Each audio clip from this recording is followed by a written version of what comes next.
हमारे साथ बातचीत करने के लिए लोकदल के अध्यक्ष चौधरी सुनील सिंह जी हैं, जो आज मीडिया से बातचीत कर रहे हैं। इंडिया गठबंधन के सहयोगी वे सुनील जी, आज आपके द्वारा एक प्रेस कॉन्फ्रेंस की गई, क्या है विशेष मुद्दे? देखिए, आज़ादी के 79 साल पूरे हो चुके हैं और कल देश में आज़ादी का पर्व मनाया जा रहा है। और इस स्वतंत्रता दिवस के अवसर पर आज हमारी सरकार जो है विभाजन विभीषिका नाम का कार्यक्रम करके देश में नफरत को याद दिला रही है। ज़रूरत है देश में मोहब्बत की। ज़रूरत ये नहीं है कि आज आप विभाजन विभीषिका के नाम पर देश को नफरत की वो याद दिला रहे हैं जो अंग्रेजों से माफ़ी मांग रहे थे, जो आज़ादी के समय जिनका कोई योगदान नहीं था, जो आज़ादी के समय अंग्रेजों से माफ़ी मांग रहे थे। आज वो लोग विभाजन को उसको याद दिला रहे हैं, उस कड़वी चीज़ों को याद दिला रहे हैं जो आज भूलकर हमें एकता से आगे बढ़ना है।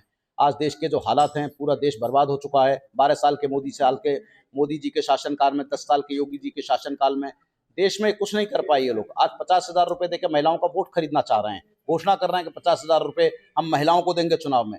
ये क्या हो रहा है देश में? ऐसा लग रहा है कि जहां पूरी अर्थव्यवस्था चौपट हो गई, एशिया में सबसे नीचे भारत का प्रति व्यक्ति आय हो गई, दुनिया में सबसे ज्यादा कर्जदार भारत हो गया, हमारा डॉलर 60 रुपये से बढ़ के 97 रुपये हो गया, बेरोजगारी चरम सीमा पर है, पेपर चीमा लीक्स के कारण युवा परेशान है।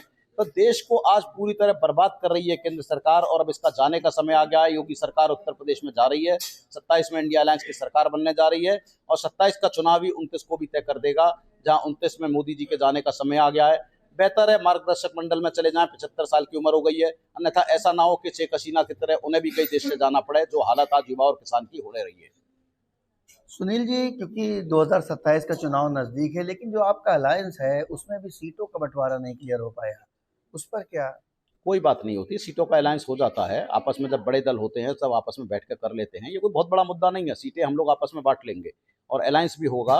और हमने इंडिया अलायंस की बैठक में भी कहा था कि मुख्यमंत्री अखिलेश जी को ही बनना है और कांग्रेस भी नहीं बनना चाह रही और कांग्रेस लोकदल भी नहीं है। मुख्यमंत्री हम उन्हीं को बनाएंगे, लेकिन उन्हें बड़ा दिल दिखाना पड़ेगा, उन्हें सबको साथ लेकर चलना पड़ेगा।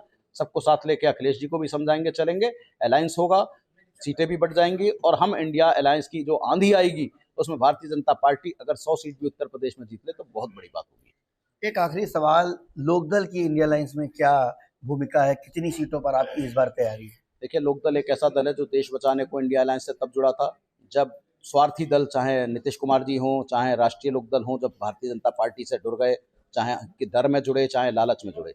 लोकदल इंडिया अलायंस के साथ बिना सीट लिए भी लोकसभा में रहा और उत्तर प्रदेश में जो 43 सीटें आई उसमें लोकदल की भी भूमिका है, जिसमें लोकदल ने सीट भले ही नहीं ली लेकिन इंडिया अलायंस को जिताने की पूरी पुरजोर मेहनत करी।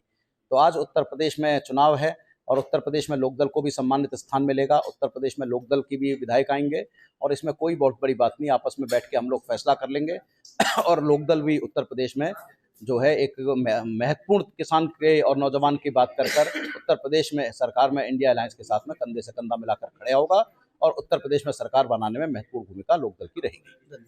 तो ये थे चौधरी सुनील सिंह जी, इनका साफ तौर पर कहना है कि इंडिया अलायंस में उनकी जो भूमिका है वो महत्वपूर्ण है और इस बार गठबंधन की यूपी में सरकार बनेगी। लखनऊ से भारत समाचार के लिए मजहर हुसैन।